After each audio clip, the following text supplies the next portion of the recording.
नमस्कार प्यारे बच्चों, जैसा कि आप जानते हैं शिफ्ट 1 और 4 वर्सेस शिफ्ट 2 और 3 एक बहुत बड़ा अंतर है। और क्या ये अंतर नॉर्मलाइजेशन से, क्या ये अंतर न्याय तक पहुंच जाए? क्या ऐसा संभव है? तो मुझे तो नहीं लगता। इसलिए प्यारे बच्चों, मैं इस वीडियो में हमारे चेयरमैन साहब हिम्मत सिंह, उनसे एक बहुत बड़ा निवेदन करने के लिए आया हूं। मैं हमारे हरियाणा के हर टीचर से, चाहे वो पूरी डेडिकेशन से पढ़ाने वाले संदीप सिवाच सर हो, चाहे वो बबीता मैम हो आईसीएस पे पढ़ाने वाली, चाहे हमारे प्रवीण उड़ान सर हो, चाहे सुनील बुरा सर हो, चाहे लाठर सर हो जो डीएसएल क्लासेस पे पढ़ाते हैं, मैं सभी टीचर से रिक्वेस्ट करता हूं कि चेयरमैन साहब तक अपने अपने तरीके से, अपने अपने ऑब्जर्वेशन से, अपने अपने अनुभव से ये रिक्वेस्ट पहुंचाने की कोशिश करें। सबसे पहले मैं आपको बता दूं प्यारे बच्चों, इस वीडियो में हम सरकार के खिलाफ नहीं हैं, और क्यों नहीं है यह भी बताता हूं। हरियाणा के इतिहास में सबसे सफल पेपर का आयोजन ये वाला पेपर है। चाहे व्यवस्थाओं की बात हो, चाहे ट्रांसपोर्टेशन की बात हो, चाहे नकल रोकने की बात हो, चाहे पेपर लीक होने से रोकने की बात हो। बहुत बड़ी चुनौती थी कि इतना बड़ा ऑफलाइन पेपर बिना लीक के कंडक्ट हो गया। मैं दूसरे स्टेट की हालात जानता हूं, मैं हरियाणा के भी 2014 से पहले के हालात जानता हूं। तो मैं आपको यह कह रहा हूं कि वर्तमान सरकार के हमारे मुख्यमंत्री नायब सिंह सैनी जी और हिम्मत सिंह सर ने वाकई में व्यवस्थाओं के आधार पर पेपर के लेवल शिफ्ट 1 और 4 में जो है, मतलब इतना जानदार काम किया। शिफ्ट 1 और 4 स्टैंडर्ड शिफ्ट थी, ना कुछ भी सिलेबस से बाहर, ना पेपर का ऐसा लेवल कि एक जो बच्चा पढ़ नहीं रहा, जो सीरियस नहीं है, वो बच्चा भी सेलेक्ट हो जाए, ऐसा कतई भी नहीं है। तो प्यारे बच्चों, मैं सबसे पहले आपसे निवेदन करता हूं, यह वीडियो आपको हर जगह पहुंचानी है, क्योंकि shift 1 and 4 versus shift 2 and 3 की यह जबरदस्त लड़ाई है। किसी एक के साथ तो अन्याय होने की प्रबल संभावना है। इनके साथ होता है तो ये भी अपने बच्चे हैं, इनके साथ होता है तो भी अपने बच्चे हैं। सवाल यह है कि क्या नॉर्मलाइजेशन, मैं ये भी रिक्वेस्ट करूंगा चेयरमैन साहब से कि देखिए ये हमारा काम नहीं है सर, ये आपका और आपकी टीम का काम है। मेरा छोटा सा संदेश है, वो ध्यान से सुने। शिफ्ट 1 और 4 का जो लेवल है ना, यदि इनका आपस में नॉर्मलाइजेशन किया जाए तो बिल्कुल शिफ्ट 1 और 4 के बच्चों के साथ न्याय हो सकता है। 2 और 3 का आपस में नॉर्मलाइजेशन किया जाए तो बहुत बहुत वाजिब बात है। लेकिन सर इन शिफ्टों का आपस में नॉर्मलाइजेशन करके मुझे तो न्याय संभव नजर नहीं आता।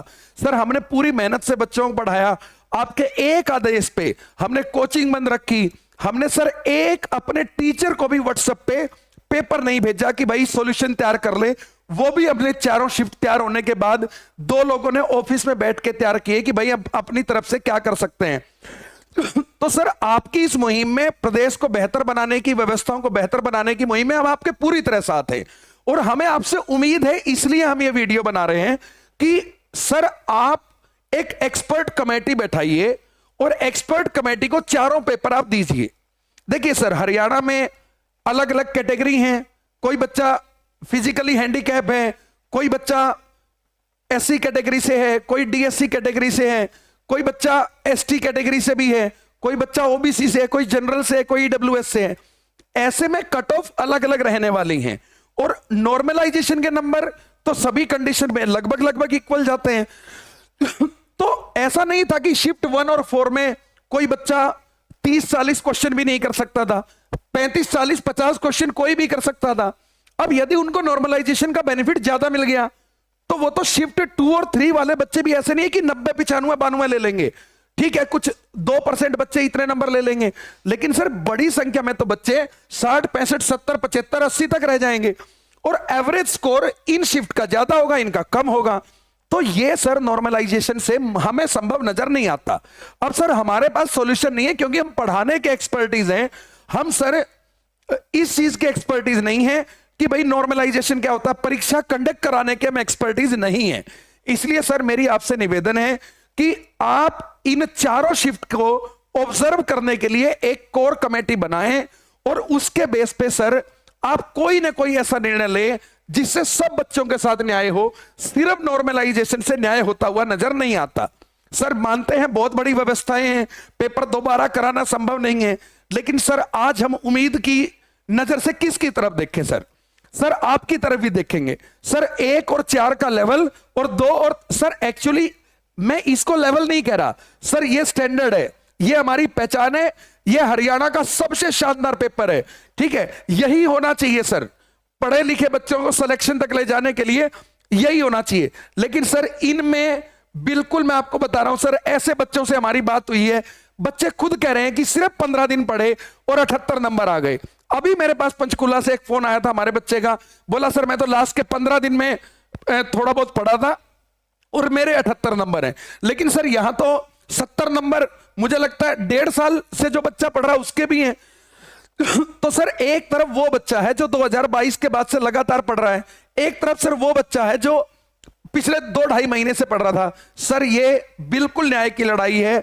आपके सारे स्टेप से हम बहुत खुश हैं, बहुत प्रभावित हैं। वाकई में इस सरकार ने पेपर बहुत जबरदस्त तरीके से कराए हैं। लेकिन सर ये जो बड़ा गैप हो गया है, ये सिर्फ नॉर्मलाइजेशन से संभव नहीं है।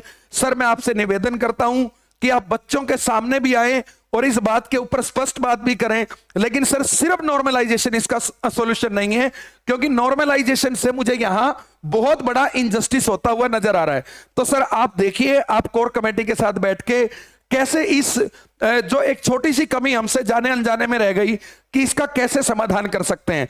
और मैं फिर रिक्वेस्ट करता हूं हमारे हरियाणा के सभी टीचर से, संदीप सिवाच सर हो, चाहे बबीता मैम हो, चाहे हमारे डीएसएल वाले लाटर सर हो, मैं सबके नाम ले रहा हूं क्योंकि सबने बहुत मेहनत की है, ठीक है। चाहे प्रवीण उड़ान सर हो, चाहे सुनील बुरा सर हो, चाहे सिलेक्शन फैक्ट्री का मंच हो, या और भी जाने अनजाने में मेरे से किसी का नाम रह गया हो जिसने पूरी मेहनत से बच्चों के लिए काम किया है, मैं सभी से रिक्वेस्ट कर रहा हूं कि इस मुद्दे पर पॉजिटिव सरकार के पक्ष में, क्योंकि सरकार ने जो करवाया है वो बहुत लाजवाब है। बस एक छोटी सी कमी रह गई है, यदि कोई भी नेगेटिव वीडियो बनाता है या कोई भी खिलाफत में वीडियो बनाता है तो सिवाय मूर्खता के कुछ नहीं है, ठीक है। हमने बच्चों को पूरी जी जान से पढ़ाया, यदि हमारे ही बच्चों के साथ मतलब न्याय और अन्याय हो रहा है तो सर यदि छोटी सी भी कमी है तो एक शिक्षक होने के नाते हमारी जिम्मेदारी है कि हम उस मुद्दे को उठाएं, हम उस बात को बच्चों के सामने, चेयरमैन साहब के सामने रखें। तो सर मेरी आपसे निवेदन है कि कोई ना कोई सर कॉन्क्रीट स्टेप जरूर लीजिए। सर आपसे हाथ जोड़ के विनती है, बहुत बड़ा गैप है सर, आप खुद भी पेपर चारों शिफ्ट के उठा के देख लीजिए सर, बहुत बड़ा गैप है। बिल्कुल ऐसा लग रहा है कि पहली और चौथी शिफ्ट एक अलग एजेंसी ने बनाई है और दूसरी और तीसरी शिफ्ट एक अलग एजेंसी ने बनाई है, जिनके बीच कोई कोऑर्डिनेशन नजर नहीं आता। तो सर सारा पेपर इतना सफल और भव्य होने के बाद ये छोटी सी जो गलती हो गई, ये सर अन्याय में ना बदल जाए। सर आप भी चाहते हैं कि बच्चों के साथ न्याय हो, पढ़ने लिखने वाले बच्चों को नौकरी मिले, तो सर इस बात पर विशेष ध्यान दीजिए। सर आपसे बहुत उम्मीद है, इसलिए वीडियो बना रहा हूं। पर्सनल रीच सर आप तक हमारी है नहीं तो हम इस बात को आपके पास पर्सनली भी रख सकते थे।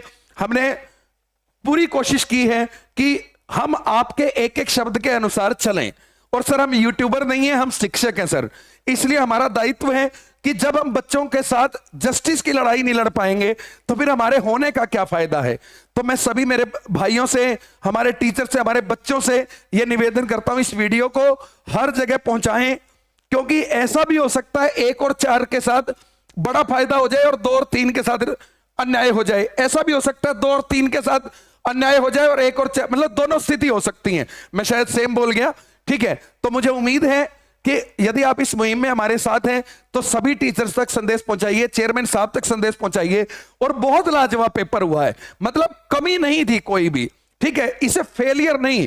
ये मैं हरियाणा के कई स्टेट की परीक्षाओं को बारे में बारीकी से जानता हूं, ये सबसे बड़ा पेपर था, ये सबसे ऐतिहासिक पेपर था, इसमें कहीं कोई नेगेटिविटी नहीं थी। सिर्फ शिफ्ट के लेवल में एक बड़ा अंतर हो गया है, उसे ठीक करने की जरूरत है, उसे बेहतर करने की जरूरत है। यह पेपर पूरे देश के लिए मिसाल है जो इस बार हुआ है, जिस सफलता के साथ हुआ है। तो हम बिल्कुल पॉजिटिव अप्रोच से ये रिक्वेस्ट आप तक करते हैं, बच्चों तक करते हैं, टीचर्स तक करते हैं। तो निवेदन है कि इसे ज्यादा से ज्यादा पहुंचाइए ताकि इसके ऊपर कोई स्ट्रॉन्ग कॉन्क्रीट प्लान बन सके। जय हिंद, जय भारत।